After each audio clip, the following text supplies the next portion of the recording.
ਸਤਿ ਸ਼੍ਰੀ ਅਕਾਲ ਜੀ ਦਾ ਖਾਲਸ ਟੀਵੀ ਦੇਖ ਰਹੇ ਸਾਰੇ ਦਰਸ਼ਕਾਂ ਦਾ ਬਹੁਤ-ਬਹੁਤ ਸਵਾਗਤ ਹੈ। ਪੰਜਾਬ ਦੀਆਂ ਖਾਸ ਖਬਰਾਂ ਦੇ ਖਾਸ ਬੁਲੇਟਿਨ ਦੇ ਨਾਲ ਮੈਂ ਹਰਸ਼ਰਨ ਕੌਰ। ਅੱਜ 16 ਅਪ੍ਰੈਲ ਹੈ, ਦਿਨ ਸ਼ੁੱਕਰਵਾਰ ਹੈ। ਖਬਰਾਂ ਦੇ ਵਿਸਥਾਰ ਤੋਂ ਪਹਿਲਾਂ ਪੰਜਾਬ ਦੀਆਂ ਖਾਸ ਖਬਰਾਂ ਤੁਹਾਨੂੰ ਦੱਸ ਦਿੰਦੇ ਹਾਂ।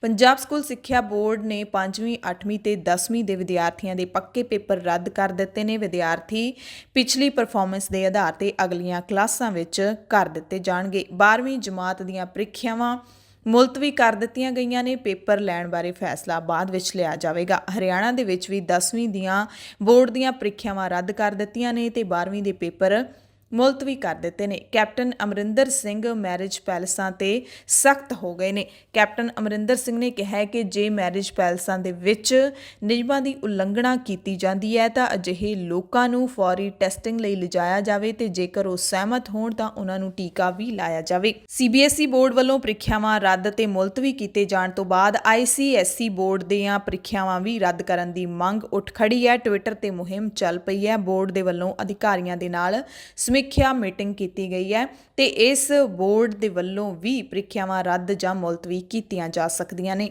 10ਵੀਂ 12ਵੀਂ ਦੇ ਪੇਪਰਾਂ ਤੋਂ ਬਾਅਦ ਕੇਂਦਰ ਸਰਕਾਰ ਨੇ ਮੈਡੀਕਲ ਕੋਰਸਾਂ ਵਿੱਚ ਦਾਖਲਿਆਂ ਦੇ ਲਈ 18 ਅਪ੍ਰੈਲ ਨੂੰ ਲਈ ਜਾਣ ਵਾਲੀ ਪ੍ਰੀਖਿਆ ਨੂੰ ਅਗਲੇ ਹੁਕਮਾਂ ਤੱਕ ਮੁਲਤਵੀ ਕਰ ਦਿੱਤਾ ਹੈ। ਨੀਟ ਅਤੇ PG ਦੀ ਪ੍ਰੀਖਿਆ ਹੋਣੀ ਸੀ 18 ਅਪ੍ਰੈਲ ਨੂੰ, ਪਰ ਇਸ ਨੂੰ ਹੁਣ ਮੁਲਤਵੀ ਕਰ ਦਿੱਤਾ ਗਿਆ ਹੈ।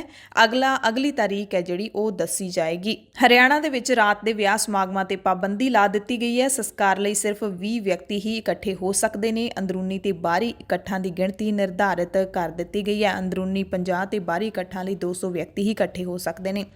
ਨਿਯਮਾਂ ਦੀ ਉਲੰਘਣਾ ਕਰਨ ਵਾਲਿਆਂ ਖਿਲਾਫ ਕਾਨੂੰਨੀ ਕਾਰਵਾਈ ਹੋਏਗੀ। ਮੁੱਖ ਮੰਤਰੀ ਮਨੋਹਰ ਲਾਲ ਖੱਟਰ ਨੇ ਕਿਸਾਨਾਂ ਨੂੰ ਵੀ ਕਰੋਨਾ ਦੇ ਕਹਿਰ ਦੇ ਚੱਲਦਿਆਂ ਅੰਦੋਲਨ ਵਾਪਸ ਲੈਣ ਦੀ ਅਪੀਲ ਕੀਤੀ ਹੈ। ਉਧਰ ਕੁੰਭ ਮੇਲੇ ਦੇ ਵਿੱਚ 1700 ਸ਼ਰਧਾਲੂਆਂ ਨੂੰ ਕਰੋਨਾ ਹੋ ਗਿਆ। ਹਾਲਾਂਕਿ ਸਾਰਿਆਂ ਦਾ ਕਰੋਨਾ ਟੈਸਟ ਨਹੀਂ ਕੀਤਾ ਗਿਆ। ਜਿੰਨਿਆਂ ਕੁ ਦਾ ਕੀਤਾ ਗਿਆ ਉਹਨਾਂ ਵਿੱਚੋਂ 1700 ਨੂੰ ਕਰੋਨਾ ਹੋ ਗਿਆ ਤੇ ਰਿਪੋਰਟਾਂ ਦੀ ਉਡੀਕ ਕੀਤੀ ਜਾ ਰਹੀ ਹੈ। 2000 ਨੂੰ ਗਿਣਤੀ ਟੱਪ ਸਕਦੀ ਹੈ। ਇਸ ਦਰਮਿਆਨ ਸੋਸ਼ਲ ਮੀਡੀਆ ਦੇ ਉੱਤੇ ਵੀ ਲੋਕ ਇਸ ਬਾਰੇ ਟਿੱਪਣੀਆਂ ਕਰ ਰਹੇ ਨੇ, ਕਿਉਂਕਿ ਜਿਵੇਂ ਪਿਛਲੇ ਸਮੇਂ ਦੇ ਵਿੱਚ ਸਿੱਖ ਸ਼ਰਧਾਲੂਆਂ ਨੂੰ ਤੇ ਮੁਸਲਿਮ ਸ਼ਰਧਾਲੂਆਂ ਨੂੰ ਕਰੋਨਾ ਦਾ ਜ਼ਿੰਮੇਵਾਰ ਦੱਸਦਿਆਂ ਨਿਸ਼ਾਨਾ ਬਣਾਇਆ ਗਿਆ ਸੀ ਤੇ ਹੁਣ ਲੋਕ ਕੁੰਭ ਦੇ ਮੇਲੇ ਤੇ ਵੀ ਅਜਿਹੀਆਂ ਟਿੱਪਣੀਆਂ ਕਰ ਰਹੇ ਨੇ। ਫਰੀਦਕੋਟ ਤੋਂ ਖਬਰ ਹੈ, ਜਿੱਥੇ ਗੁਰੂ ਹਰਸਹਾਏ ਦੇ ਨੇੜਲੇ ਪਿੰਡ ਚੱਕ ਪੰਜੇ ਕੇ ਉਤਾੜ ਦੇ ਵਿੱਚ ਪਿੰਡ ਦੇ ਅਕਾਲੀ ਲੀਡਰ ਮਹਿੰਦਰ ਸਿੰਘ ਦਾ ਗੋਲੀਆਂ ਮਾਰ ਕੇ ਕਤਲ ਕਰ ਦਿੱਤਾ ਗਿਆ। ਹਮਲੇ ਵਿੱਚ ਮਹਿੰਦਰ ਸਿੰਘ ਦਾ 15 ਸਾਲ ਦਾ ਪੁੱਤਰ ਵੀ ਗੰਭੀਰ ਜ਼ਖਮੀ ਹੋ ਗਿਆ। ਅਕਾਲੀ ਲੀਡਰ ਵਰਦੇਵ ਸਿੰਘ ਨੌਨੀ ਮਾਨ ਨੇ ਕਿਹਾ ਕਿ ਕਤਲ ਕਾਂਗਰਸੀਆਂ ਦੇ ਵੱਲੋਂ ਸਿਆਸੀ ਰੰਜਿਸ਼ ਦੇ ਤਹਿਤ ਕੀਤਾ ਗਿਆ। ਜਲਾਲਾਬਾਦ ਦੇ ਵਿੱਚ ਚਾਚੀ ਨੇ ਭਤੀਜੀ ਨੂੰ ਮਿੱਟੀ ਵਿੱਚ ਦੱਬ ਕੇ ਮਾਰ ਦਿੱਤਾ। 3 ਸਾਲ ਦੀ ਬੱਚੀ ਨੂੰ ਪਹਿਲਾਂ ਮਿੱਟੀ ਵਿੱਚ ਦੱਬ ਦਿੱਤਾ, ਫਿਰ ਦਮ ਘੁੱਟਣ ਨਾਲ ਜਦੋਂ ਮੌਤ ਹੋ ਗਈ ਤਾਂ ਉਸ ਦੀ ਲਾਸ਼ ਨੂੰ ਚੁੱਕ ਕੇ ਪੁਰਾਣੀ ਫਲੱਸ਼ ਵਾਲੀ ਖੂਹੀ ਦੇ ਵਿੱਚ ਸੁੱਟ ਦਿੱਤਾ। ਅੰਮ੍ਰਿਤਸਰ ਤੋਂ ਖਬਰ ਹੈ, ਜਿੱਥੇ ਸ਼ਹੀਦਾਂ ਦੇ ਪਰਿਵਾਰਾਂ ਨੇ ਜਲਿਆਂਵਾਲਾ ਬਾਗ ਨਾ ਖੋਲ੍ਹਣ ਤੇ ਭੁੱਖ ਹੜਤਾਲ ਦੀ ਚੇਤਾਵਨੀ ਦਿੱਤੀ ਹੈ। ਪ੍ਰਸ਼ਾਸਨ ਨੂੰ 15 ਦਿਨਾਂ ਦਾ ਅਲਟੀਮੇਟਮ ਦਿੱਤਾ ਗਿਆ ਹੈ। ਬੁਲੇਟਿਨ ਦੇ ਵਿੱਚ ਬਰਗਾੜੀ ਬੇਅਦਬੀ ਅਤੇ ਬਹਿਬਲ ਕਲਾਂ ਗੋਲੀਕਾਂਡ ਦੇ ਨਾਲ ਜੁੜੀਆਂ ਅਹਿਮ ਖਬਰਾਂ ਨੇ। ਸਿਆਸੀ ਲੀਡਰਾਂ ਦੇ ਬਿਆਨ ਨੇ ਤੇ ਇਸੇ ਮਸਲੇ ਦੇ ਵਿੱਚ ਕਾਂਗਰਸ ਦੇ MP ਰਵਨੀਤ ਬਿੱਟੂ ਨੇ ਵੀ ਹੁਣ ਨਵਜੋਤ ਸਿੰਘ ਸਿੱਧੂ ਵਾਲੀ ਮੰਗ ਕੀਤੀ ਹੈ ਕਿ IG ਕੁੰਵਰ ਵਿਜੇ ਪ੍ਰਤਾਪ ਸਿੰਘ ਵਾਲੀ ਜਾਂਚ ਰਿਪੋਰਟ ਨੂੰ ਜਨਤਕ ਕੀਤਾ ਜਾਵੇ। ਨਾਲ ਹੀ ਸੋਸ਼ਲ ਮੀਡੀਆ ਤੇ ਇੱਕ ਵੀਡੀਓ ਉਹਨਾਂ ਦੀ ਵਾਇਰਲ ਹੋ ਰਹੀ ਹੈ, ਜਿਸ ਨੂੰ ਸੁਣ ਕੇ ਲੱਗ ਰਿਹਾ ਹੈ ਕਿ ਆਪਣੀ ਹੀ ਪਾਰਟੀ ਖਿਲਾਫ ਉਹ ਝੰਡਾ ਚੁੱਕ ਰਹੇ ਨੇ। ਕੈਪਟਨ ਸਾਹਿਬ ਨੂੰ ਸਮਝਾ ਰਹੇ ਨੇ ਕਿ ਕੈਪਟਨ ਸਾਹਿਬ 6 ਮਹੀਨੇ ਰਹਿ ਗਏ, ਹੁਣ ਤਾਂ ਕੁਝ ਕਰ ਲਓ, ਨਹੀਂ ਤਾਂ ਲੋਕਾਂ ਨੇ ਸਾਨੂੰ ਪਿੰਡਾਂ ਵਿੱਚ ਵੜਨ ਨਹੀਂ ਦੇਣਾ, ਯਾਨੀ ਕਿ ਬੇਅਦਬੀ ਕਾਂਡ ਦਾ ਇਨਸਾਫ ਦਿਓ। ਤੇ ਅੱਜ ਨਵਜੋਤ ਸਿੰਘ ਸਿੱਧੂ ਵੀ ਬਰਗਾੜੀ ਕਾਂਡ ਤੇ ਪਟਿਆਲਾ ਦੇ ਵਿੱਚ ਪ੍ਰੈਸ ਕਾਨਫਰੰਸ ਕਰਨ ਜਾ ਰਹੇ ਨੇ। ਦਾ ਖਾਲਸ ਟੀਵੀ ਤੇ ਉਹਨਾਂ ਦੀ ਪ੍ਰੈਸ ਕਾਨਫਰੰਸ ਹੈ ਜਿਹੜੀ ਉਹ ਲਾਈਵ ਦਿਖਾਈ ਜਾਏਗੀ। ਇਸ ਦਰਮਿਆਨ ਨਵਜੋਤ ਸਿੰਘ ਸਿੱਧੂ ਕਈ ਅਹਿਮ ਖੁਲਾਸੇ ਕਰ ਸਕਦੇ ਨੇ ਬਰਗਾੜੀ ਕਾਂਡ ਨੂੰ ਲੈ ਕੇ। ਕਾਂਗਰਸ ਦੇ MP ਅਨੰਦਪੁਰ ਸਾਹਿਬ ਤੋਂ ਮਨੀਸ਼ ਤਿਵਾੜੀ ਸੁਖਬੀਰ ਬਾਦਲ ਨੂੰ ਸਵਾਲ ਪੁੱਛ ਰਹੇ ਨੇ ਕਿ ਜੇ ਤੁਸੀਂ ਬਹੁਜਨ ਵਰਗ ਦੇ ਲੀਡਰ ਨੂੰ ਉਪ ਮੁੱਖ ਮੰਤਰੀ ਬਣਾ ਸਕਦੇ ਹੋ ਤਾਂ ਕਿਉਂ ਮੁੱਖ ਮੰਤਰੀ ਨਹੀਂ ਬਣਾਇਆ ਜਾ ਸਕਦਾ? ਤੁਸੀਂ ਸਿਰਫ ਸਿਆਸਤ ਕਰ ਰਹੇ ਹੋ, ਲੋਕਾਂ ਦੀਆਂ ਵੋਟਾਂ ਲੈਣ ਦੇ ਲਈ ਮੁੱਖ ਮੰਤਰੀ ਦਾ ਅਹੁਦਾ ਤੁਸੀਂ ਆਪਣੇ ਲਈ ਹੀ ਰੱਖਿਆ। ਅਕਾਲੀ ਲੀਡਰ ਵਿਰਸਾ ਸਿੰਘ ਵਲਟੋਹਾ ਡਾਕਟਰ ਤਰੇਹਨ ਕਤਲ ਕੇਸ ਦੇ ਵਿੱਚੋਂ 38 ਸਾਲਾਂ ਬਾਅਦ ਬਰੀ ਹੋ ਗਏ ਨੇ। ਹੇਮਕੁੰਟ ਸਾਹਿਬ ਦੇ ਨੇੜਿਓਂ ਬਰਫ਼ ਹਟਾਉਣ ਦਾ ਕੰਮ ਸ਼ੁਰੂ ਹੋ ਚੁੱਕਿਆ ਹੈ। ਫੌਜ ਦੇ ਜਵਾਨਾਂ ਨੇ ਗਲੇਸ਼ੀਅਰ ਦੇ ਰਾਹ 'ਚੋਂ ਬਰਫ਼ ਹਟਾਈ ਹੈ ਤੇ ਕੁਝ ਸਮੇਂ ਬਾਅਦ ਹੇਮਕੁੰਟ ਸਾਹਿਬ ਦੀ ਯਾਤਰਾ ਸ਼ੁਰੂ ਹੋ ਜਾਏਗੀ। ਸਿੰਘੂ ਬਾਰਡਰ ਤੇ ਸ਼ੱਕੀ ਵਿਅਕਤੀ ਨੇ ਟੈਂਟਾਂ ਨੂੰ ਅੱਗ ਲਾ ਦਿੱਤੀ। ਹਾਲਾਂਕਿ ਜਾਨੀ ਨੁਕਸਾਨ ਤੋਂ ਤਾਂ ਬਚਾ ਰਿਹਾ ਹੈ, ਪਰ ਕਿਸਾਨਾਂ ਦੇ ਟੈਂਟਾਂ ਦੇ ਵਿੱਚ ਸਾਰਾ ਸਮਾਨ ਸੜ ਕੇ ਸੁਆਹ ਹੋ ਗਿਆ। ਪੁਲਿਸ ਨੇ ਜਾਂਚ ਸ਼ੁਰੂ ਕਰ ਦਿੱਤੀ ਹੈ ਤੇ ਕਿਸਾਨਾਂ ਨੂੰ ਚੌਕਸ ਰਹਿਣ ਦੇ ਲਈ ਕਿਹਾ ਹੈ। ਪੰਜਾਬ ਦੀਆਂ ਖਾਸ ਖਬਰਾਂ ਦੇ ਖਾਸ ਬੁਲੇਟਿਨ ਦੇ ਵਿੱਚ ਹੁਣ ਖਬਰਾਂ ਵਿਸਥਾਰ ਦੇ ਨਾਲ। ਸਭ ਤੋਂ ਪਹਿਲਾਂ ਪੰਜਾਬ ਦੀਆਂ ਬਹੁਤ ਹੀ ਖਾਸ ਤੇ ਵੱਡੀਆਂ ਖਬਰਾਂ ਤੁਹਾਨੂੰ ਦੱਸਦੇ ਹਾਂ। ਸਭ ਤੋਂ ਪਹਿਲੀ ਖਬਰ ਹੈ ਜਿਹੜੀ ਉਹ ਵਿਦਿਆਰਥੀਆਂ ਦੇ ਨਾਲ ਜੁੜੀ ਹੋਈ ਹੈ। ਪੰਜਾਬ ਸਰਕਾਰ ਨੇ ਕਰੋਨਾ ਦੇ ਵੱਧਦੇ ਮਾਮਲਿਆਂ ਦਾ ਤਰਕ ਦੇ ਕੇ 5ਵੀਂ 8ਵੀਂ ਅਤੇ 10ਵੀਂ ਜਮਾਤ ਦੇ ਵਿਦਿਆਰਥੀਆਂ ਨੂੰ ਬਿਨਾਂ ਪੇਪਰਾਂ ਤੋਂ ਅਗਲੀਆਂ ਜਮਾਤਾਂ ਵਿੱਚ ਪ੍ਰਮੋਟ ਕਰਨ ਦਾ ਹੁਕਮ ਸੁਣਾ ਦਿੱਤਾ ਹੈ।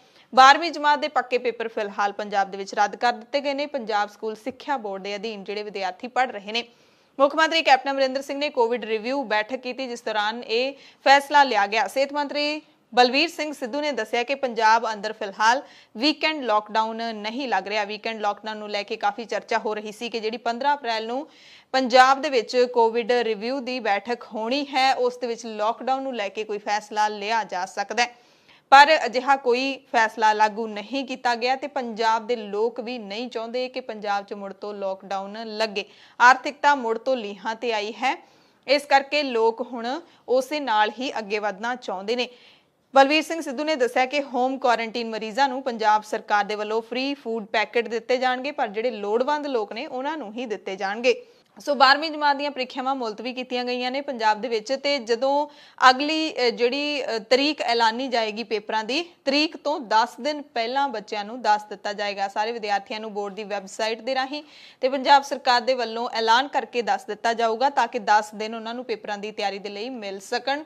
ਨਵੀਂ ਡੇਟ ਸ਼ੀਟ ਆਏਗੀ, ਜਿਹੜੀ ਹੁਣ ਡੇਟ ਸ਼ੀਟ ਸੀਗੀ ਉਹ ਰੱਦ ਕਰ ਦਿੱਤੀ ਗਈ ਹੈ ਤੇ ਜੂਨ ਦੇ ਵਿੱਚ ਹੈ ਜਿਹੜਾ ਉਹ ਪੰਜਾਬ ਸਰਕਾਰ ਦੇ ਵੱਲੋਂ ਕੋਈ ਬੈਠਕ ਕੀਤੀ ਜਾਏਗੀ। ਫਿਰ 12ਵੀਂ ਜਮਾਤ ਦੇ ਵਿਦਿਆਰਥੀਆਂ ਦਾ ਜਿਹੜਾ ਉਹਨਾਂ ਦੇ ਪੇਪਰਾਂ ਨੂੰ ਲੈ ਕੇ ਕੋਈ ਫੈਸਲਾ ਨਵਾਂ ਆ ਸਕਦਾ ਹੈ। ਤੇ ਪੰਜਾਬ ਬੋਰਡ ਦੇ ਅਧੀਨ ਜਿਹੜੇ 20 ਅਪ੍ਰੈਲ ਤੋਂ ਪੇਪਰ ਸ਼ੁਰੂ ਹੋਣੇ ਸੀਗੇ, ਪਰ 30 ਅਪ੍ਰੈਲ ਤੱਕ ਪੰਜਾਬ ਸਰਕਾਰ ਨੇ ਪਹਿਲਾਂ ਹੀ ਸਕੂਲ ਬੰਦ ਕਰਨ ਦਾ ਫੈਸਲਾ ਕੀਤਾ ਹੋਇਆ, ਇਸ ਕਰਕੇ ਇਹ ਪੇਪਰ ਵੀ ਰੱਦ ਕਰ ਦਿੱਤੇ ਗਏ ਨੇ ਤੇ ਮੁਲਤਵੀ ਕਰ ਦਿੱਤੇ ਗਏ ਨੇ। ਪੰਜਾਬ ਸਰਕਾਰ ਤੋਂ ਬਾਅਦ ਹਰਿਆਣਾ ਸਰਕਾਰ ਨੇ ਵੀ 10ਵੀਂ ਦੀਆਂ ਬੋਰਡ ਦੀਆਂ ਪ੍ਰੀਖਿਆਵਾਂ ਰੱਦ ਕਰ ਦਿੱਤੀਆਂ ਨੇ ਤੇ 12ਵੀਂ ਦੇ ਪੇਪਰ ਮੁਲਤਵੀ ਕਰ ਦਿੱਤੇ ਨੇ। ਹਰਿਆਣਾ ਦੀ ਖੱਟਰ ਸਰਕਾਰ ਨੇ ਵੀ ਇਹ ਫੈਸਲਾ ਹੁਣ ਲਾਗੂ ਕਰ ਦਿੱਤਾ ਹੈ ਹਰਿਆਣਾ ਦੇ ਵਿੱਚ। ਸੋ 10ਵੀਂ ਜਮਾਤ ਦੇ ਵਿਦਿਆਰਥੀ ਨੇ ਜਿਹੜੇ, ਉਹਨਾਂ ਨੂੰ ਹੁਣ ਪੇਪਰਾਂ ਦੀ ਤਿਆਰੀ ਕਰਨ ਦੀ ਕੋਈ ਲੋੜ ਨਹੀਂ ਹੈ, ਕਿਉਂਕਿ ਉਹਨਾਂ ਨੂੰ ਇੰਜ ਹੀ ਅਗਲੀਆਂ ਕਲਾਸਾਂ ਦੇ ਵਿੱਚ ਪ੍ਰਮੋਟ ਕਰ ਦਿੱਤਾ ਜਾਏਗਾ। ਇਸ ਤੋਂ ਪਹਿਲਾਂ 14 ਅਪ੍ਰੈਲ ਨੂੰ ਕੇਂਦਰ ਸਰਕਾਰ ਅਤੇ ਸੀਬੀਐਸਈ ਬੋਰਡ ਨੇ ਇਹ ਫੈਸਲਾ ਲਿਆ ਸੀ ਕਿ ਸੀਬੀਐਸਈ ਬੋਰਡ ਅਧੀਨ ਜਿੰਨੇ 10ਵੀਂ ਜਮਾਤ ਦੇ ਵਿਦਿਆਰਥੀ ਨੇ ਉਹਨਾਂ ਦੇ ਪੇਪਰ ਰੱਦ ਤੇ 12ਵੀਂ ਦੇ ਮੁਲਤਵੀ। ਉਸ ਤੋਂ ਬਾਅਦ ਲਗਾਤਾਰ ਹੁਣ ਕਈ ਸੂਬੇ ਨੇ ਜਿਹੜੇ ਅਜਿਹੇ ਫੈਸਲੇ ਸੁਣਾ ਰਹੇ ਨੇ ਤੇ ਪੰਜਾਬ ਅਤੇ ਹਰਿਆਣਾ ਨੇ ਵੀ ਇਹ ਫੈਸਲਾ ਸੁਣਾ ਦਿੱਤਾ ਹੈ। ਉਹਨਾਂ ਨੇ ਕਿਹਾ ਕਿ 10ਵੀਂ ਜਮਾਤ ਦੇ ਵਿਦਿਆਰਥੀਆਂ ਨੂੰ ਪਿਛਲੀ ਪਰਫਾਰਮੈਂਸ ਦੇ ਅਧੀਨ ਨਤੀਜਾ ਦੇ ਕੇ ਪਾਸ ਕਰ ਦਿੱਤਾ ਜਾਏਗਾ ਤੇ 11ਵੀਂ ਜਮਾਤ ਦੇ ਵਿੱਚ ਉਹਨਾਂ ਨੂੰ ਡਾਇਰੈਕਟ ਐਂਟਰੀ ਮਿਲ ਜਾਏਗੀ। ਪਰ ਇੱਥੇ ਵੱਡਾ ਸਵਾਲ ਉੱਠਦਾ ਹੈ ਕਿ ਕੀ ਇਹ ਵਿਦਿਆਰਥੀਆਂ ਦੇ ਭਵਿੱਖ ਦੇ ਲਈ ਸਹੀ ਹੈ? ਬਿਨਾਂ ਪੇਪਰਾਂ ਤੋਂ ਪਾਸ ਕੀਤੇ ਜਾਣਾ ਵਿਦਿਆਰਥੀਆਂ ਨੂੰ ਕਿੰਨਾ ਕੁ ਸਹੀ ਹੈ ਵਿਦਿਆਰਥੀਆਂ ਦੇ ਭਵਿੱਖ ਦੇ ਲਈ, ਉਹਨਾਂ ਦੇ ਬੌਧਿਕ ਪੱਧਰ ਦੇ ਲਈ, ਜਾਂ ਫਿਰ ਕੰਪੀਟੀਸ਼ਨ ਦੀ ਜਿਹੜੀ ਇੱਕ ਸੋਚ ਹੁੰਦੀ ਹੈ, ਕੰਪੀਟੀਸ਼ਨ ਵਾਲੀ ਜਿਹੜੀ ਯੋਗਤਾ ਹੁੰਦੀ ਹੈ, ਉਹਦੇ ਲਈ ਇਹ ਕਿੰਨਾ ਕੁ ਠੀਕ ਹੈ? ਪੇਪਰ ਆਨਲਾਈਨ ਵੀ ਲਏ ਜਾ ਸਕਦੇ ਨੇ, ਇਹ ਲੋਕ ਚਰਚਾ ਕਰ ਰਹੇ ਨੇ, ਵਿਦਿਆਰਥੀ ਵੀ ਚਰਚਾ ਕਰ ਰਹੇ ਨੇ ਕਿ ਬਿਨਾਂ ਪੇਪਰਾਂ ਤੋਂ ਪਾਸ ਹੋਣ ਦਾ ਜਾਂ ਫਿਰ ਜਿਹੜਾ ਟੌਪ ਤੇ ਆਉਣ ਦਾ ਜਾਂ ਫਿਰ ਕਿੰਨੇ ਵੀ ਨੰਬਰ ਲੈਣ ਦਾ, ਬਿਨਾਂ ਪੇਪਰਾਂ ਤੋਂ, ਪ੍ਰੀਖਿਆ ਤੋਂ ਬਿਨਾਂ, ਮੁਕਾਬਲੇ ਤੋਂ ਬਿਨਾਂ ਕੋਈ ਮਤਲਬ ਸਵਾਦ ਹੀ ਨਹੀਂ ਆਉਂਦਾ, ਮਜ਼ਾ ਨਹੀਂ ਆਉਂਦਾ ਹੈਗਾ ਤੇ ਫੀਲਿੰਗ ਨਹੀਂ ਹੁੰਦੀ ਕਿ ਤੁਸੀਂ ਇੱਕ ਕਲਾਸ ਤੋਂ ਦੂਸਰੀ ਕਲਾਸ ਪੜ੍ਹ ਕੇ ਗਏ ਹੋ। ਇਸ ਦੇ ਨਾਲ ਹੀ ਪੰਜਾਬ ਦੇ ਸਿੱਖਿਆ ਸਕੱਤਰ ਕ੍ਰਿਸ਼ਨ ਕੁਮਾਰ ਨੇ ਕਿਹਾ ਕਿ ਸਾਰੇ ਪੰਜਾਬ ਦੇ ਸਰਕਾਰੀ ਸਕੂਲਾਂ ਦੇ ਵਿੱਚ ਆਉਂਦੇ ਸੈਸ਼ਨ ਦੇ ਵਿੱਚ 20% ਦਾਖਲੇ ਵਧਾਏ ਜਾਣਗੇ। ਨਾਲ ਹੀ ਸਰਕਾਰੀ ਸਕੂਲਾਂ ਨੂੰ ਪੰਜਾਬ ਦੇ ਲੋਕਾਂ ਦੀ ਪਹਿਲੀ ਪਸੰਦ ਬਣਾਇਆ ਜਾਵੇਗਾ, ਇਹ ਉਹਨਾਂ ਨੇ ਦਾਅਵਾ ਕੀਤਾ ਹੈ। ਤੇ ਪਿਛਲੇ ਦਿਨੀ ਆਪਾਂ ਖਬਰ ਵੀ ਪੜ੍ਹੀ ਸੀ ਕਿ 33,000 ਤੋਂ ਵੱਧ ਵਿਦਿਆਰਥੀ ਇਸ ਸੈਸ਼ਨ ਦੇ ਵਿੱਚ ਪ੍ਰਾਈਵੇਟ ਸਕੂਲਾਂ ਚੋਂ ਹਟ ਕੇ ਪੰਜਾਬ ਦੇ ਸਰਕਾਰੀ ਸਕੂਲਾਂ ਵਿੱਚ ਦਾਖਲ ਹੋ ਗਏ ਨੇ। ਸਿੱਖਿਆ ਸਕੱਤਰ ਕ੍ਰਿਸ਼ਨ ਕੁਮਾਰ ਅਨੰਦਪੁਰ ਸਾਹਿਬ ਪਹੁੰਚੇ ਹੋਏ ਸੀ। ਉਹਨਾਂ ਨੇ ਦਾਅਵਾ ਕੀਤਾ ਕਿ ਸਰਕਾਰੀ ਸਕੂਲਾਂ ਦੇ ਵਿੱਚ ਇਸ ਸੈਸ਼ਨ ਦੇ ਵਿੱਚ ਰਿਕਾਰਡ ਦਾਖਲਾ ਹੋ ਰਿਹਾ ਹੈ ਅਤੇ ਇਹ ਵੀ ਜਿਹੜੀ ਸ਼ੁਰੂਆਤ ਕੀਤੀ ਗਈ ਹੈ ਪੰਜਾਬ ਦੇ ਵਿੱਚ ਸਕੂਲੀ ਵਿਦਿਆਰਥੀਆਂ ਨੂੰ ਅਤੇ ਉਹਨਾਂ ਦੇ ਮਾਪਿਆਂ ਨੂੰ ਇੱਕ ਜਾਗਰੂਕ ਕਰਨ ਦੀ ਕਿ ਤੁਸੀਂ ਸਰਕਾਰੀ ਸਕੂਲਾਂ ਦੇ ਵਿੱਚ ਦਾਖਲੇ ਲਓ, ਤੇ ਉਹਦੇ ਲਈ ਸਿੱਖਿਆ ਵਿਭਾਗ ਦੇ ਵੱਲੋਂ ਸਟਾਲ ਲਾ ਕੇ ਪਰਚੇ ਵੀ ਵੰਡੇ ਜਾ ਰਹੇ ਨੇ ਤਾਂ ਕਿ ਲੋਕ ਜਿਹੜੇ ਨੇ ਆਪਣੇ ਬੱਚਿਆਂ ਨੂੰ ਸਰਕਾਰੀ ਸਕੂਲਾਂ ਦੇ ਵਿੱਚ ਦਾਖਲ ਕਰਾਉਣ। ਪੰਜਾਬ ਦੀਆਂ ਅਹਿਮ ਖਬਰਾਂ ਦੇ ਵਿੱਚ ਹੁਣ ਗੱਲ ਕਰਾਂਗੇ ਬਹਿਬਲ ਕਲਾਂ ਗੋਲੀ ਕਾਂਡ ਦੀ। ਪੰਜਾਬ ਕਾਂਗਰਸ ਕਮੇਟੀ ਦੇ ਪ੍ਰਧਾਨ ਸੁਨੀਲ ਜਾਖੜ ਨੇ ਐਲਾਨ ਕੀਤਾ ਕਿ ਸੂਬੇ ਦੀ ਮੁੱਖ ਮੰਤਰੀ ਕੈਪਟਨ ਅਮਰਿੰਦਰ ਸਿੰਘ ਦੀ ਅਗਵਾਈ ਵਾਲੀ ਕਾਂਗਰਸ ਸਰਕਾਰ ਕੋਟਪੂਰਾ ਤੇ ਬਹਿਬਲ ਕਲਾਂ ਗੋਲੀ ਕਾਂਡ ਅਤੇ ਸ੍ਰੀ ਗੁਰੂ ਗ੍ਰੰਥ ਸਾਹਿਬ ਜੀ ਦੀ ਬੇਅਦਬੀ ਦੀਆਂ ਦੁਖਦਾਈ ਘਟਨਾਵਾਂ ਦੀ ਜਾਂਚ ਨੂੰ ਅੰਜਾਮ ਤੱਕ ਜ਼ਰੂਰ ਪਹੁੰਚਾਏਗੀ। ਪਰ ਇੱਥੇ ਸਵਾਲ ਉੱਠਦਾ ਹੈ ਕਿ 4 ਸਾਲ ਹੋ ਗਏ ਨੇ ਕੈਪਟਨ ਸਰਕਾਰ ਨੂੰ ਬਣੇ ਹੋਏ, 4 ਸਾਲਾਂ ਦੇ ਵਿੱਚ ਇਹ ਜਾਂਚ ਕਿਸੇ ਤਣ ਪੱਤਣ ਨਹੀਂ ਲੱਗੀ। ਕਦੇ ਸੀਬੀਆਈ ਤੋਂ ਜਾਂਚ ਵਾਪਸ ਲੈਣੀ ਹੈ, ਕਦੇ ਨਵੀਂ ਐਸਆਈਟੀ ਬਣਾਉਣੀ ਹੈ, ਜਾਂਚ ਕਮਿਸ਼ਨ ਹੈ ਜਿਹੜਾ ਉਹ ਬਿਠਾਉਣਾ ਹੈ, ਉਹਦੀ ਰਿਪੋਰਟ ਤੇ ਕਾਰਵਾਈ ਕਰਨੀ ਹੈ। ਤੇ ਹੁਣ ਜਦੋਂ ਸਿੱਟ ਨੇ ਕਿਹਾ ਕਿ ਜਾਂਚ ਹੈ ਜਿਹੜੀ ਉਹ ਮੁਕੰਮਲ ਹੋ ਚੁੱਕੀ ਹੈ ਤਾਂ ਹਾਈ ਕੋਰਟ ਦੇ ਵੱਲੋਂ ਇਹ ਰੱਦ ਹੋ ਜਾਂਦੀ ਹੈ। ਉਹਦੇ ਪਿੱਛੇ ਵੀ ਕੈਪਟਨ ਸਰਕਾਰ ਦੇ ਵਕੀਲਾਂ ਦੀ ਟੀਮ ਦੇ ਉੱਤੇ ਸਵਾਲ ਉੱਠ ਰਹੇ ਨੇ।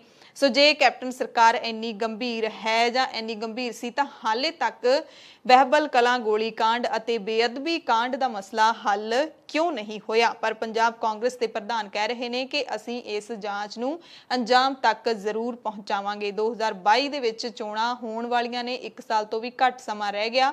ਆਖਿਰਕਾਰ ਕਦੋਂ ਤੇ ਕੀ ਕਰੇਗੀ ਕੈਪਟਨ ਸਰਕਾਰ, ਇਹ ਸਵਾਲ ਸਭ ਦੇ ਮਨ ਦੇ ਵਿੱਚ ਉੱਠਦੇ ਨੇ। ਪਰ ਜਾਖੜ ਕਹਿ ਰਹੇ ਨੇ ਕਿ ਕਿਸੇ ਨੂੰ ਵੀ ਕੈਪਟਨ ਦੀ ਕਾਬਲੀਅਤ ਅਤੇ ਸਮਰੱਥਾ ਤੇ ਸ਼ੱਕ ਨਹੀਂ ਹੋਣਾ ਚਾਹੀਦਾ। ਪਹਿਲਾਂ ਜਦੋਂ ਅਕਾਲੀ ਦਲ ਦਿੱਲੀ ਦੇ ਵਿੱਚ ਭਾਰਤੀ ਜਨਤਾ ਪਾਰਟੀ ਨਾਲ ਭਾਈਵਾਲ ਸੀ ਤਾਂ ਕੇਂਦਰ ਸਰਕਾਰ ਨੇ ਸੀਬੀਆਈ ਦੇ ਰਾਹੀਂ ਇਸ ਕੇਸ ਦੀ ਜਾਂਚ ਨੂੰ ਲਟਕਾਉਣ ਦੀਆਂ ਕੋਝੀਆਂ ਚਾਲਾਂ ਚੱਲੀਆਂ ਸੀ ਤੇ ਪੰਜਾਬ ਸਰਕਾਰ ਨੇ ਕਾਨੂੰਨੀ ਤਰੀਕੇ ਦੇ ਨਾਲ ਸੀਬੀਆਈ ਤੋਂ ਜਾਂਚ ਆਪਣੇ ਹੱਥਾਂ ਵਿੱਚ ਲੈ ਕੇ ਪੰਜਾਬ ਸਰਕਾਰ ਨੂੰ ਦੇ ਦਿੱਤੀ ਸੀ। ਇਹ ਦਾਅਵਾ ਉਹ ਕਰ ਰਹੇ ਨੇ। ਜਾਖੜ ਨੇ ਵੀ ਕਿਹਾ ਕਿ ਮੈਂ ਖੁਦ ਵੀ ਮੁੱਖ ਮੰਤਰੀ ਕੈਪਟਨ ਅਮਰਿੰਦਰ ਸਿੰਘ ਨੂੰ ਮਿਲ ਕੇ ਇਹ ਮੰਗ ਰੱਖਾਂਗਾ ਕਿ ਕੇਸ ਦੇ ਵਿੱਚ ਅੜਚਣ ਆਉਣ ਦੇ ਲਈ ਜੇਕਰ ਕੋਈ ਜ਼ਿੰਮੇਵਾਰ ਹੈ ਤਾਂ ਉਸ ਦੀ ਵੀ ਪੜਤਾਲ ਕਰਕੇ ਜ਼ਿੰਮੇਵਾਰੀ ਤੈਅ ਕੀਤੀ ਜਾਵੇ ਤੇ ਅਜਿਹੇ ਸ਼ਖਸ ਖਿਲਾਫ ਕਾਰਵਾਈ ਕੀਤੀ ਜਾਵੇ, ਕਿਉਂਕਿ ਇਹ ਇੱਕ ਆਮ ਕੇਸ ਨਹੀਂ ਹੈ ਬਲਕਿ ਲੱਖਾਂ ਕਰੋੜਾਂ ਸਿੱਖਾਂ ਦੀਆਂ ਧਾਰਮਿਕ ਭਾਵਨਾਵਾਂ ਇਸ ਦੇ ਨਾਲ ਜੁੜੀਆਂ ਹੋਈਆਂ ਨੇ। ਸੋ ਅਜਿਹੇ ਬਿਆਨ ਤਾਂ ਜ਼ਰੂਰ ਦਿੱਤੇ ਜਾਂਦੇ ਨੇ ਪਰ ਅਮਲੀ ਰੂਪ ਦੇ ਵਿੱਚ ਕੀ ਕੀਤਾ ਜਾ ਰਿਹਾ ਹੈ ਸਰਕਾਰਾਂ ਦੇ ਵੱਲੋਂ। ਕੋਈ ਵੀ ਸਰਕਾਰ ਹੋਵੇ, ਚਾਹੇ ਪੰਜਾਬ ਦੇ ਵਿੱਚ ਇੱਕ ਸਰਕਾਰ ਦੇ ਵੇਲੇ ਬੇਅਦਬੀ ਦੀ ਘਟਨਾ ਵਾਪਰਦੀ ਹੈ, ਦੂਸਰੀ ਸਰਕਾਰ ਦੇ ਵੇਲੇ ਜਾਂਚ ਹੈ ਜਿਹੜੀ ਉਹ ਠੰਡੇ ਬਸਤੇ ਦੇ ਵਿੱਚ ਪੈ ਚੁੱਕੀ ਹੈ।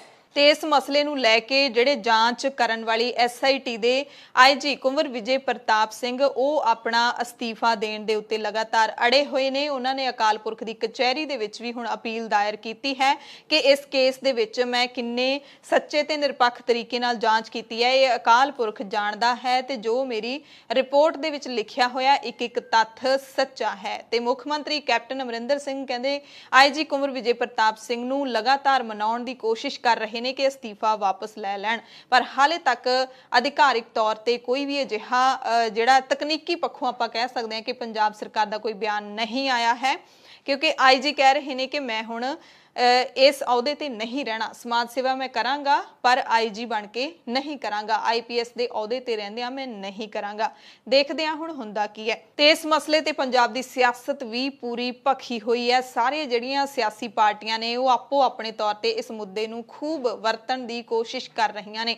ਕਾਂਗਰਸ ਸਰਕਾਰ, ਕੈਪਟਨ ਦੀ ਸਰਕਾਰ ਦਾਅਵੇ ਕਰ ਰਹੀ ਹੈ ਕਿ ਅਸੀਂ ਸੱਚੇ ਹਾਂ, ਜਾਂਚ ਕਰਵਾ ਕੇ ਹੀ ਰਹਾਂਗੇ, ਅੰਜਾਮ ਤੱਕ ਪਹੁੰਚਾਵਾਂਗੇ। ਸ਼੍ਰੋਮਣੀ ਅਕਾਲੀ ਦਲ ਦੇ ਪ੍ਰਧਾਨ ਸੁਖਬੀਰ ਸਿੰਘ ਬਾਦਲ ਜਸ਼ਨ ਮਨਾ ਰਹੇ ਨੇ ਕਿ ਹਾਈ ਕੋਰਟ ਦੇ ਫੈਸਲੇ ਨਾਲ ਇਹ ਸਾਬਿਤ ਹੋ ਗਿਆ ਕਿ ਅਕਾਲੀ ਦਲ ਬਿਲਕੁਲ ਬੇਅਦਬੀ ਕਰਾਉਣ ਦੇ ਵਿੱਚ ਸ਼ਾਮਿਲ ਨਹੀਂ ਸੀ। ਸਾਡੇ ਤੋਂ ਸਾਰੇ ਦਾਗ ਨੇ ਜਿਹੜੇ ਉਹ ਲੈ ਗਏ ਨੇ। ਆਮ ਆਦਮੀ ਪਾਰਟੀ ਆਪਣੀਆਂ ਬਿਆਨਬਾਜ਼ੀਆਂ ਕਰ ਰਹੀ ਹੈ। ਇਸੇ ਦਰਮਿਆਨ ਕਾਂਗਰਸ ਵਿਧਾਇਕ ਅਤੇ ਸਾਬਕਾ ਕੈਬਨਿਟ ਮੰਤਰੀ ਨਵਜੋਤ ਸਿੰਘ ਸਿੱਧੂ ਵੀ 16 ਅਪ੍ਰੈਲ ਨੂੰ ਪਟਿਆਲਾ ਦੇ ਵਿੱਚ ਪ੍ਰੈਸ ਕਾਨਫਰੰਸ ਕਰਨ ਜਾ ਰਹੇ ਨੇ। ਬਰਗਾੜੀ ਮੁੱਦੇ ਨੂੰ ਲੈ ਕੇ ਉਹਨਾਂ ਨੇ ਪ੍ਰੈਸ ਕਾਨਫਰੰਸ ਕਰਨੀ ਹੈ। ਇਸ ਤੋਂ ਪਹਿਲਾਂ ਵਿਸਾਖੀ ਵਾਲੇ ਦਿਨ ਬੁਰਜ ਜਵਾਹਰ ਸਿੰਘ ਵਾਲਾ ਅਚਾਨਕ ਪਹੁੰਚ ਜਾਂਦੇ ਨੇ ਸਿੱਧੂ ਤੇ ਹੁਣ ਇਸ ਪ੍ਰੈਸ ਕਾਨਫਰੰਸ ਦੇ ਵਿੱਚ ਸਿੱਧੂ ਨੇ ਕੀ ਕੋਈ ਨਵਾਂ ਖੁਲਾਸਾ ਕਰਨਾ ਹੈ ਜਾਂ ਉਹਨਾਂ ਨੇ ਵੀ ਇਸ ਮੁੱਦੇ ਤੋਂ ਸਿਆਸੀ ਲਾਹਾ ਲੈਣ ਦੀ ਕੋਸ਼ਿਸ਼ ਕਰਨੀ ਹੈ। ਇਹ ਹੁਣ 16 ਅਪ੍ਰੈਲ ਨੂੰ ਉਹਨਾਂ ਦੀ ਪ੍ਰੈਸ ਕਾਨਫਰੰਸ ਦੌਰਾਨ ਹੀ ਪਤਾ ਲੱਗੂਗਾ ਕਿ ਆਖਿਰਕਾਰ ਸਿੱਧੂ ਦੇ ਕੋਲ ਹੈ ਕੀ ਬਰਗਾੜੀ ਮੁੱਦੇ ਤੇ ਬੋਲਣ ਦੇ ਲਈ। ਸ਼੍ਰੋਮਣੀ ਅਕਾਲੀ ਦਲ ਦੇ ਲੀਡਰ ਡਾਕਟਰ ਦਲਜੀਤ ਚੀਮਾ ਨੇ ਆਈਜੀ ਕੁੰਵਰ ਵਿਜੇ ਪ੍ਰਤਾਪ ਵੱਲੋਂ ਭੇਜੇ ਗਏ ਅਸਤੀਫੇ ਨੂੰ ਕੈਪਟਨ ਦੇ ਵੱਲੋਂ ਨਾ ਮਨਜ਼ੂਰ ਕਰਨ ਦੇ ਫੈਸਲੇ ਤੇ ਸਵਾਲ ਚੁੱਕੇ ਨੇ। ਕਿਹਾ ਕਿ ਕੈਪਟਨ ਨੇ ਬੇਅਦਬੀ ਕਾਂਡ ਅਤੇ ਗੋਲੀ ਕਾਂਡ ਲਈ ਗਠਿਤ ਵਿਸ਼ੇਸ਼ ਜਾਂਚ ਟੀਮ ਦੇ ਮੁਖੀ ਆਈਜੀ ਕੁੰਵਰ ਵਿਜੇ ਪ੍ਰਤਾਪ ਸਿੰਘ ਨੇ ਪਿੱਠ ਥਾਪੜ ਕੇ ਅਦਾਲਤ ਦੀ ਮਾਣਹਾਨੀ ਕੀਤੀ ਹੈ। ਉਹਨਾਂ ਕਿਹਾ ਕਿ ਇਸ ਮੁੱਦੇ ਤੇ ਕੈਪਟਨ ਦਾ ਸਟੈਂਡ ਸਹੀ ਨਹੀਂ ਹੈ। ਕੈਪਟਨ ਨੇ ਆਈਜੀ ਨੂੰ ਥਾਪੜਾ ਦੇ ਕੇ ਨਿਆਂਪਾਲਿਕਾ ਦੀ ਮਰਿਆਦਾ ਨੂੰ ਠੇਸ ਪਹੁੰਚਾਈ ਹੈ। ਤੇ ਵਿਧਾਇਕ ਸੁਖਪਾਲ ਸਿੰਘ ਖਹਿਰਾ ਨੇ ਕੈਪਟਨ ਨੂੰ ਅਪੀਲ ਕੀਤੀ ਹੈ ਕਿ ਬਿਨਾਂ ਦੇਰੀ ਕੀਤੇ ਉਹ ਹਾਈ ਕੋਰਟ ਦੇ ਐਸਆਈਟੀ ਭੰਗ ਕਰਨ ਦੇ ਫੈਸਲੇ ਨੂੰ ਸੁਪਰੀਮ ਕੋਰਟ ਦੇ ਵਿੱਚ ਚੁਣੌਤੀ ਦੇਣ। ਉਹਨਾਂ ਕਿਹਾ ਕਿ ਬੇਅਦਬੀ ਦੇ ਮੁਲਜ਼ਮ ਬਾਹਰ ਨਹੀਂ ਘੁੰਮਣੇ ਚਾਹੀਦੇ। ਕੋਟਕਪੂਰਾ ਗੋਲੀकांड ਬਾਰੇ ਬਣੀ ਐਸਆਈਟੀ ਨੂੰ ਭੰਗ ਕੀਤੇ ਜਾਣ ਨਾਲ ਸਿੱਖ ਸੰਗਤ ਦੀਆਂ ਭਾਵਨਾਵਾਂ ਨੂੰ ਭਾਰੀ ਠੇਸ ਪਹੁੰਚੀ ਹੈ। ਸੋ ਖਹਿਰਾ ਮੰਗ ਕਰ ਰਹੇ ਨੇ ਕਿ ਹਾਈ ਕੋਰਟ ਦੇ ਫੈਸਲੇ ਦੇ ਖਿਲਾਫ ਸੁਪਰੀਮ ਕੋਰਟ ਜਾਓ। ਤੇ ਪਿਛਲੇ ਦਿਨੀ ਆਮ ਆਦਮੀ ਪਾਰਟੀ ਦੇ ਲੀਡਰ ਭਗਵੰਤ ਮਾਨ ਨੇ ਕਿਹਾ ਸੀ ਕਿ ਟੈਕਨੀਕਲੀ ਇਹ ਬਿਲਕੁਲ ਗਲਤ ਹੈ। ਸੁਪਰੀਮ ਕੋਰਟ ਦੇ ਵਿੱਚ ਜਾਣ ਦੀ ਕੋਈ ਲੋੜ ਹੀ ਨਹੀਂ ਹੈ। ਹਾਈ ਕੋਰਟ ਦਾ ਸਿੰਗਲ ਬੈਂਚ ਦਾ ਫੈਸਲਾ ਹੈ, ਜਿਸ ਨੂੰ ਹਾਈ ਕੋਰਟ ਦੇ ਵਿੱਚ ਹੀ ਤੁਸੀਂ ਡਬਲ ਬੈਂਚ ਦੇ ਵਿੱਚ ਚੁਣੌਤੀ ਦੇ ਸਕਦੇ ਹੋ। ਤਾਂ ਫਿਰ ਕਿਉਂ ਕੈਪਟਨ ਕਹਿ ਰਹੇ ਨੇ ਬਾਰ-ਬਾਰ ਕਿ ਸੁਪਰੀਮ ਕੋਰਟ ਜਾਵਾਂਗੇ? ਇਹਦਾ ਸਿੱਧਾ ਮਤਲਬ ਬਣਦਾ ਹੈ ਕਿ ਇਸ ਮੁੱਦੇ ਨੂੰ ਉਹ ਲਟਕਾਉਣਾ ਚਾਹੁੰਦੇ ਨੇ 2022 ਦੀਆਂ ਚੋਣਾਂ ਤੱਕ, ਤੇ ਉਦੋਂ ਨੂੰ ਬਾਦਲ ਨੇ ਜਿਹੜੇ ਉਹ ਬਰੀ ਹੋ ਜਾਣਗੇ ਇਸ ਮਸਲੇ ਦੇ ਵਿੱਚੋਂ। ਕਾਂਗਰਸ ਦੇ ਸੰਸਦ ਮੈਂਬਰ ਰਵਨੀਤ ਸਿੰਘ ਬਿੱਟੂ ਨੇ ਆਈਜੀ ਕੁੰਵਰ ਵਿਜੇ ਪ੍ਰਤਾਪ ਸਿੰਘ ਦੀ ਅਗਵਾਈ ਵਿੱਚ ਕੋਟਕਪੂਰਾ ਮਾਮਲੇ ਦੀ ਜਾਂਚ ਕਰ ਰਹੀ ਐਸਆਈਟੀ ਦੀ ਜਾਂਚ ਰਿਪੋਰਟ ਨੂੰ ਜਨਤਕ ਕਰਨ ਦੀ ਮੰਗ ਕੀਤੀ ਹੈ। ਸਿੱਧੂ ਨੇ ਵੀ ਇਹ ਅਜਿਹੀ ਮੰਗ ਕੀਤੀ ਸੀ ਤੇ ਹੁਣ ਰਵਨੀਤ ਸਿੰਘ ਬਿੱਟੂ ਨੇ ਵੀ ਉਸ ਮੰਗ ਦਾ ਸਾਥ ਦਿੱਤਾ ਹੈ ਕਿ ਜਨਤਕ ਹੋਣੀ ਚਾਹੀਦੀ ਹੈ ਰਿਪੋਰਟ ਦੇ ਵਿੱਚ ਅਸਲ ਦੇ ਵਿੱਚ ਕੀ ਲਿਖਿਆ ਹੈ, ਕਿਸ ਨੂੰ ਦੋਸ਼ੀ ਜਿਹੜਾ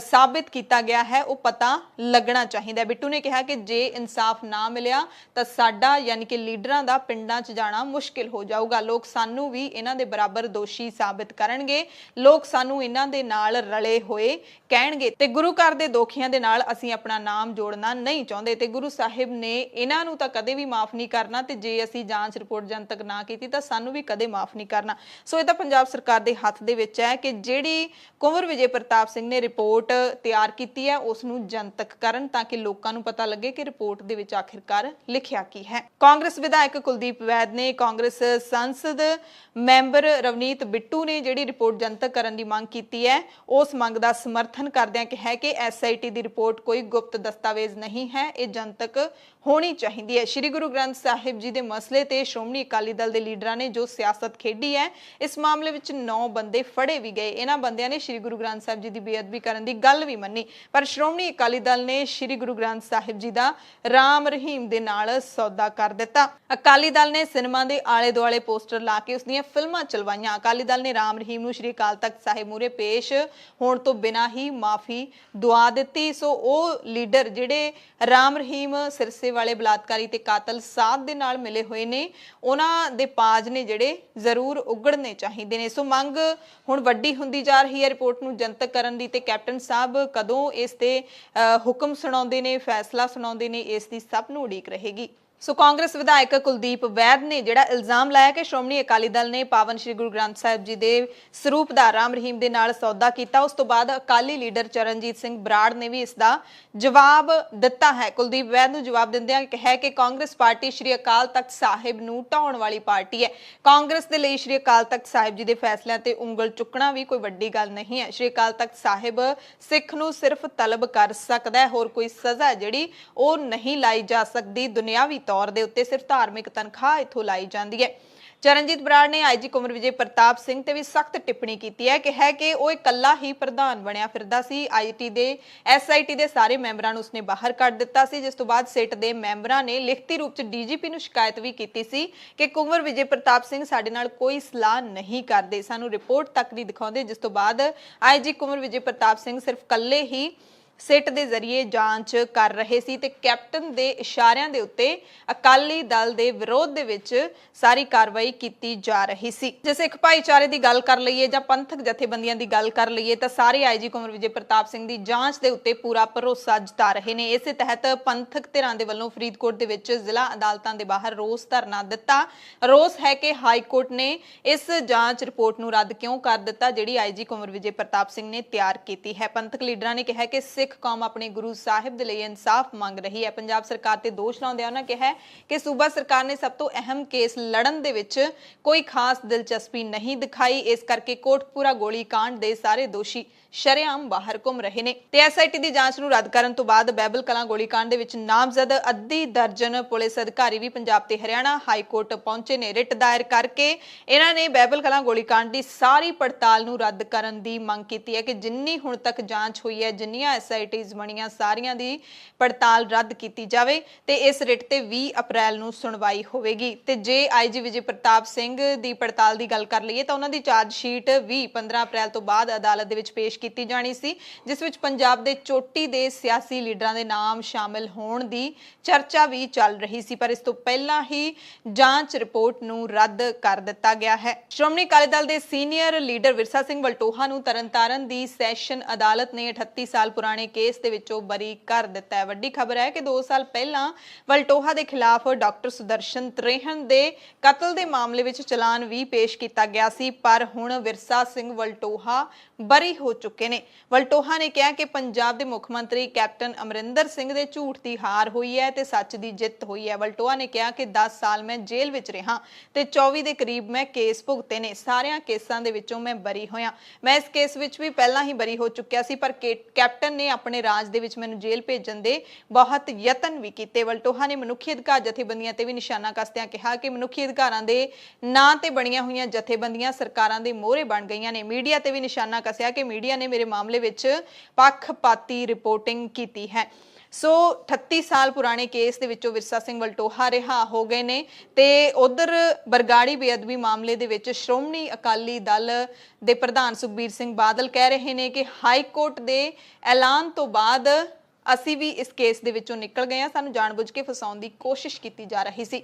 ਤੇ ਭਗਵੰਤ ਮਾਨ ਇਲਜ਼ਾਮ ਲਾ ਰਹੇ ਨੇ ਕਿ ਦੋਵੇਂ ਆਪਸ ਦੇ ਵਿੱਚ ਮਿਲੇ ਹੋਏ ਨੇ। ਇਹ ਇਸ ਫਾਰਮੂਲੇ ਤੇ ਚੱਲਦੇ ਨੇ ਕਿ ਜੇ ਮੈਂ ਆ ਗਿਆ ਤਾਂ ਮੈਂ ਤੈਨੂੰ ਕੁਝ ਨਹੀਂ ਕਹਿਣਾ, ਜੇ ਤੂੰ ਆ ਗਿਆ ਸਿਆਸਤ ਦੇ ਵਿੱਚ ਤਾਂ ਤੂੰ ਸਾਨੂੰ ਕੁਝ ਨਾ ਕਹੀਂ। ਸੋ ਇੱਕ ਦੂਸਰੇ ਦੇ ਖਿਲਾਫ ਜਾਂਦੇ ਜਾਂਦੇ ਸਾਰੇ ਕੇਸ ਵਾਪਸ ਲੈ ਕੇ ਜਾਂਦੇ ਨੇ। ਜਦੋਂ ਅਕਾਲੀਆਂ ਦੀ ਸਰਕਾਰ ਸੀ ਉਦੋਂ ਉਹਨਾਂ ਨੇ ਵੀ ਅਜਿਹਾ ਹੀ ਕੀਤਾ ਸੀ, ਕੈਪਟਨ ਖਿਲਾਫ ਸਾਰੇ ਕੇਸ ਰੱਦ ਕਰਵਾ ਦਿੱਤੇ ਸੀ। ਸੋ ਮਿਲੀ ਭੁਗਤ ਹੈ। ਹੁਣ ਸੱਚ ਕੀ ਹੈ ਇਹ ਤਾਂ ਇਹ ਲੀਡਰ ਹੀ ਜਾਣਦੇ ਨੇ। ਸੁਖਬੀਰ ਬਾਦਲ ਨੇ ਜਿਹੜਾ ਐਲਾਨ ਕੀਤਾ ਕਿ ਜੇ ਸਾਡੀ ਸਰਕਾਰ ਆਉਂਦੀ ਹੈ 2022 ਦੇ ਵਿੱਚ ਤਾਂ ਅਸੀਂ ਅਨੁਸੂਚਿਤ ਜਾਤੀ ਭਾਈਚਾਰੇ ਦੇ ਲੀਡਰ ਨੂੰ ਪੰਜਾਬ ਦਾ ਉਪ ਮੁੱਖ ਮੰਤਰੀ ਬਣਾਵਾਂਗੇ। ਤਾਂ ਇਸ ਐਲਾਨ ਤੋਂ ਬਾਅਦ ਅਨੰਦਪੁਰ ਸਾਹਿਬ ਤੋਂ ਲੋਕ ਸਭਾ ਮੈਂਬਰ ਅਤੇ ਸਾਬਕਾ ਸੂਚਨਾ ਤੇ ਪ੍ਰਸਾਰਣ ਮੰਤਰੀ ਮਨੀਸ਼ ਤਿਵਾੜੀ ਨੇ ਸੁਖਬੀਰ ਸਿੰਘ ਬਾਦਲ ਨੂੰ ਪਛਾਣ ਦੀ ਸਿਆਸਤ ਤੋਂ ਦੂਰ ਰਹਿਣ ਦੀ ਸਲਾਹ ਦਿੱਤੀ ਹੈ ਅਤੇ ਸਵਾਲ ਪੁੱਛਿਆ ਹੈ ਉਸ ਬਿਆਨ ਦੇ ਉੱਤੇ ਕਿ ਕਿਉਂ ਦਲਿਤ ਨੂੰ ਸਿਰਫ ਉਪ ਮੁੱਖ ਮੰਤਰੀ ਹੀ ਬਣਾਇਆ ਜਾ ਸਕਦਾ ਹੈ, ਉਹ ਮੁੱਖ ਮੰਤਰੀ ਕਿਉਂ ਨਹੀਂ ਬਣ ਸਕਦਾ, ਜਾਂ ਫਿਰ ਕੀ ਟੌਪ ਪੋਜੀਸ਼ਨ ਕਿਸੇ ਦੇ ਲਈ ਪੱਕੇ ਤੌਰ ਤੇ ਪਹਿਲਾਂ ਤੋਂ ਹੀ ਤੈਅ ਹੈ, ਜਾਂ ਤਾਂ ਤੁਸੀਂ ਇਹ ਐਲਾਨ ਕਰੋ ਕਿ ਤੁਸੀਂ ਬਹੁਜਨ ਸਮਾਜ ਦੇ ਕਿਸੇ ਵੀ ਲੀਡਰ ਨੂੰ ਮੁੱਖ ਮੰਤਰੀ ਬਣਾਓਗੇ। ਤਿਵਾੜੀ ਨੇ ਇਹ ਵੀ ਕਿਹਾ ਕਿ ਜਦੋਂ ਪਛਾਣ ਦੀ ਸਿਆਸਤ ਦੀ ਗੱਲ ਚੱਲਦੀ ਹੈ ਤਾਂ ਸਪਸ਼ਟ ਤੌਰ ਤੇ ਲੋਕ ਪੁੱਛਣਗੇ ਫਿਰ ਕਿਉਂ ਨਹੀਂ ਇੱਕ ਹਿੰਦੂ ਮੁੱਖ ਮੰਤਰੀ ਪੰਜਾਬ ਦਾ ਬਣ ਸਕਦਾ, ਜਾਂ ਫਿਰ OBC ਭਾਈਚਾਰੇ ਦੇ ਨਾਲ ਸੰਬੰਧਿਤ ਕੋਈ ਵਿਅਕਤੀ ਸੂਬੇ ਦਾ ਮੁੱਖ ਮੰਤਰੀ ਕਿਉਂ ਨਹੀਂ ਬਣ ਸਕਦਾ। ਜੇ ਤੁਸੀਂ ਇੱਥੇ ਭਾਈਚਾਰਿਆਂ ਦੀ ਗੱਲ ਕਰਦੇ ਹੋ ਕਿ ਵੋਟਾਂ ਲੈਣ ਦੇ ਲਈ ਕਿ ਉਹਨਾਂ ਨੂੰ ਅਸੀਂ ਉਪ ਮੁੱਖ ਮੰਤਰੀ ਬਣਾਵਾਂਗੇ ਤਾਂ ਕੱਲ ਨੂੰ ਹਿੰਦੂ ਭਾਈਚਾਰਾ ਵੀ ਖੜਾ ਹੋ ਜਾਊਗਾ ਕਿ ਸਾਡੇ ਲੀਡਰ ਨੂੰ ਵੀ ਬਣਾਓ, ਕਿਉਂਕਿ ਉਹ ਵੀ ਪੰਜਾਬ ਦੇ ਵਿੱਚ ਰਹਿੰਦੇ ਨੇ।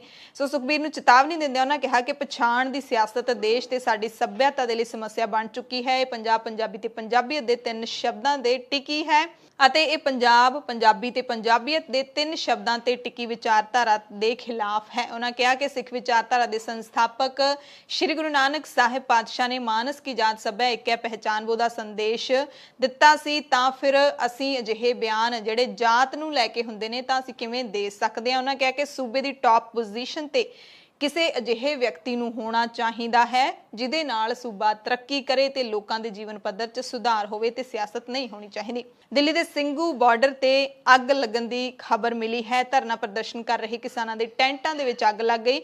ਸਿੰਘੂ ਬਾਰਡਰ ਤੇ ਰਸੋਈ ਢਾਬੇ ਦੇ ਕੋਲ ਕਿਸਾਨਾਂ ਦੇ ਬਣਾਏ ਤੰਬੂਆਂ ਨੂੰ ਅੱਗ ਲੱਗਣ ਦੇ ਕਾਰਨ ਉਹ ਸੜ ਕੇ ਪੂਰੀ ਤਰ੍ਹਾਂ ਦੇ ਨਾਲ ਸੁਆਹ ਹੋ ਗਏ ਨੇ। ਮੌਕੇ ਤੇ ਫਾਇਰ ਬ੍ਰਿਗੇਡ ਦੀਆਂ ਗੱਡੀਆਂ ਪਹੁੰਚੀਆਂ, ਅੱਗ ਤੇ ਕਾਬੂ ਪਾਇਆ। ਕਿਸਾਨਾਂ ਦਾ ਕਾਫੀ ਸਮਾਨ ਹੈ ਜਿਹੜਾ ਉਹ ਸੜ ਕੇ ਸੁਆਹ ਹੋ ਗਿਆ, ਹਾਲਾਂਕਿ ਜਾਨੀ ਨੁਕਸਾਨ ਤੋਂ ਬਚਾ ਰਿਹਾ ਹੈ। ਇਹ ਵੀ ਜਾਣਕਾਰੀ ਮਿਲ ਰਹੀ ਹੈ ਕਿ ਕਿਸਾਨਾਂ ਨੇ ਸ਼ਰਾਰਤੀ ਅਨਸਰਾਂ ਤੇ ਅੱਗ ਲਾਉਣ ਦਾ ਇਲਜ਼ਾਮ ਲਾਇਆ। ਕਿਸਾਨਾਂ ਨੇ ਕਿਹਾ ਕਿ ਸਾਡੇ ਅੰਦੋਲਨ ਨੂੰ ਤੋੜਨ ਦੀ ਕੋਸ਼ਿਸ਼ ਕੀਤੀ ਜਾ ਰਹੀ ਹੈ।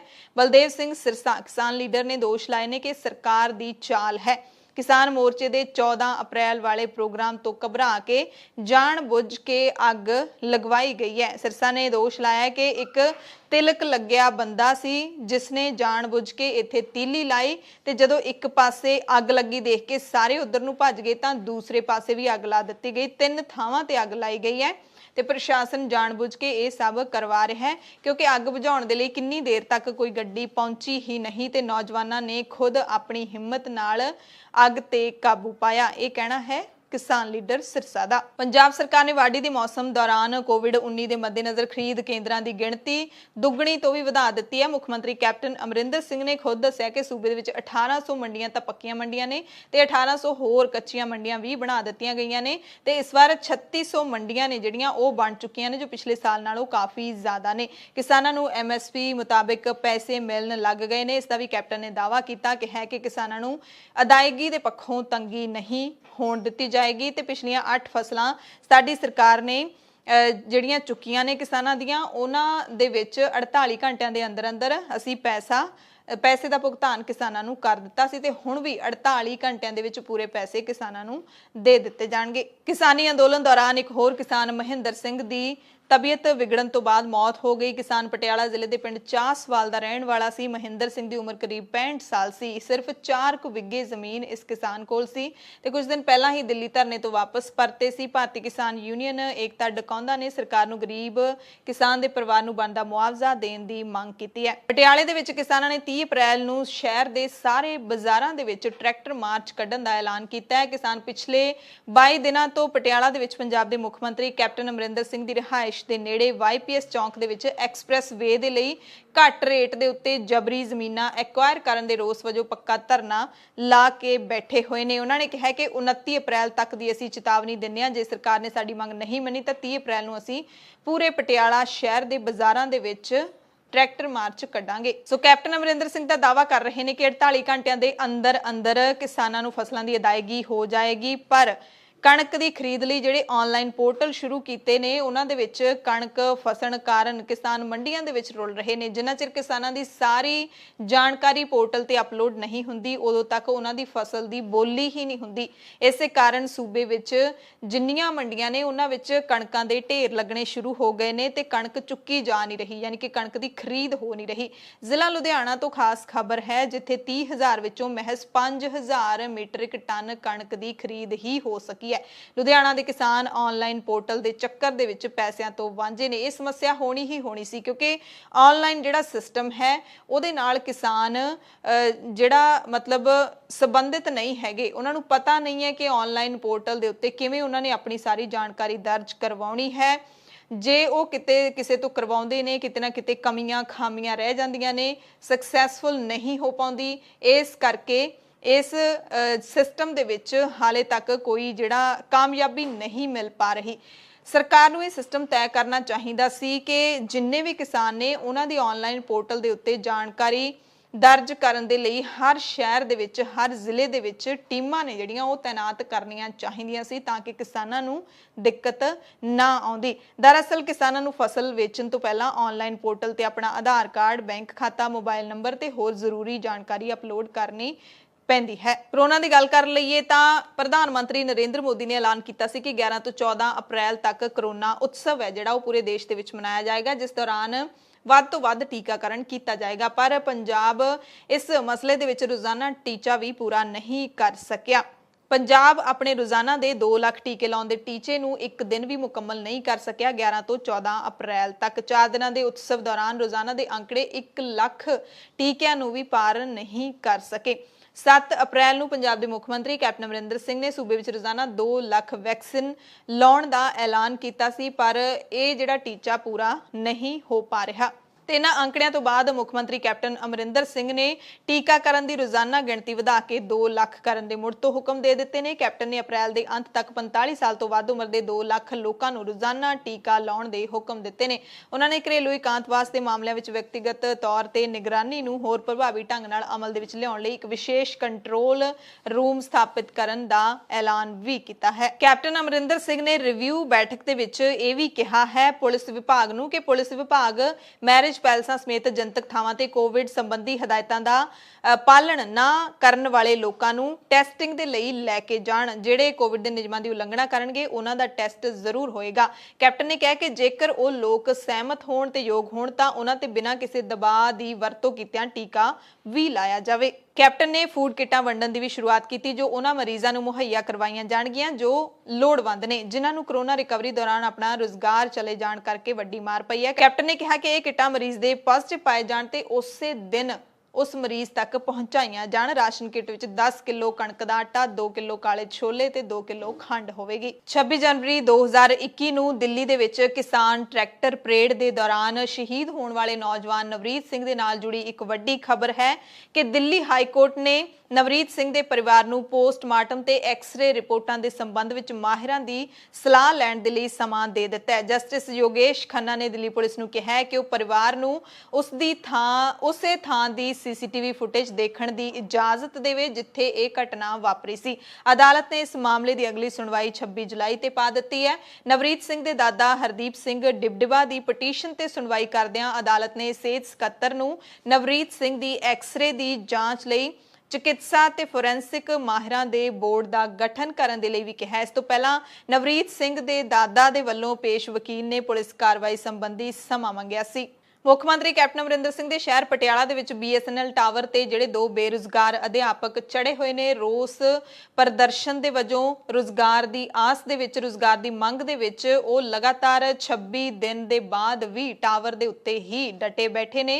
ਹਾਲਾਂਕਿ ਪ੍ਰਸ਼ਾਸਨ ਹੈ ਜਿਹੜਾ ਉਹ ਸੰਘਰਸ਼ੀ ਅਧਿਆਪਕਾਂ ਨੂੰ ਥੱਲੇ ਲਾਉਣ ਦੀ ਪੂਰੀ ਕੋਸ਼ਿਸ਼ ਕਰ ਰਿਹਾ ਹੈ, ਪਰ ਟਾਵਰ ਤੇ ਚੜੇ ਹੋਏ ਸੰਘਰਸ਼ੀ ਅਧਿਆਪਕਾਂ ਨੇ ਮੰਗਾਂ ਮੰਨੇ ਜਾਣ ਤੱਕ ਟਾਵਰ ਦੇ ਉੱਤੇ ਹੀ ਬੈਠੇ ਰਹਿਣ ਦਾ ਆਪਣਾ ਦ੍ਰਿੜ ਨਿਸ਼ਚਾ ਦੱਸ ਦਿੱਤਾ ਹੈ। ਹਾਲਾਂਕਿ ਸਿਹਤ ਖਰਾਬ ਹੋ ਰਹੀ ਹੈ, ਪਰ ਬਾਵਜੂਦ ਇਸ ਦੇ ਦੋਵੇਂ ਸੰਘਰਸ਼ੀਆਂ ਨੇ ਪ੍ਰਸ਼ਾਸਨ ਦੇ ਝੂਠੇ ਲਾਰਿਆਂ ਨੂੰ ਨਕਾਰਦਿਆਂ ਸੰਘਰਸ਼ ਤੇ ਡਟੇ ਰਹਿਣ ਨੂੰ ਤਰਜੀਹ ਦਿੱਤੀ ਹੈ। ਸ਼੍ਰੋਮਣੀ ਗੁਰਦੁਆਰਾ ਪ੍ਰਬੰਧਕ ਕਮੇਟੀ ਦੀ ਪ੍ਰਧਾਨ ਬੀਬੀ ਜਗੀਰ ਕੌਰ ਨੇ ਇੰਗਲੈਂਡ ਦੇ ਵਿੱਚ ਅੰਮ੍ਰਿਤਧਾਰੀ ਵਕੀਲ ਜਸਕੀਰਤ ਸਿੰਘ ਨੂੰ ਈਲਿੰਗ ਮੈਜਿਸਟ੍ਰੇਟ ਅਦਾਲਤ ਵਿੱਚ ਜਾਣ ਸਮੇਂ ਕਿਰਪਾਨ ਉਤਾਰਨ ਲਈ ਮਜਬੂਰ ਕਰਨ ਦੀ ਸਖਤ ਸ਼ਬਦਾਂ ਵਿੱਚ ਨਿੰਦਿਆ ਕੀਤੀ ਹੈ। ਜਗੀਰ ਕੌਰ ਨੇ ਇਸ ਨੂੰ ਸਿੱਖਾਂ ਦੀਆਂ ਧਾਰਮਿਕ ਭਾਵਨਾਵਾਂ ਦੇ ਨਾਲ ਖਿਲਵਾੜ ਕਰਾਰ ਦਿੱਤਾ ਹੈ। ਜਗੀਰ ਕੌਰ ਨੇ ਕਿਹਾ ਕਿ ਅੰਮ੍ਰਿਤਧਾਰੀ ਸਿੱਖਾਂ ਦੇ ਲਈ ਕਿਰਪਾਨ ਕਕਾਰਾਂ ਦਾ ਅਹਿਮ ਹਿੱਸਾ ਹੈ। 5 ਕਕਾਰਾਂ ਦੇ ਵਿੱਚੋਂ ਇੱਕ ਹੈ ਜੋ ਸਿੱਖਾਂ ਦੇ ਲਈ ਲਾਜ਼ਮੀ ਹੈ ਤੇ ਖਾਲਸਾਈ ਰਹਿਣੀ ਦਾ ਇੱਕ ਅੰਗ ਹੈ।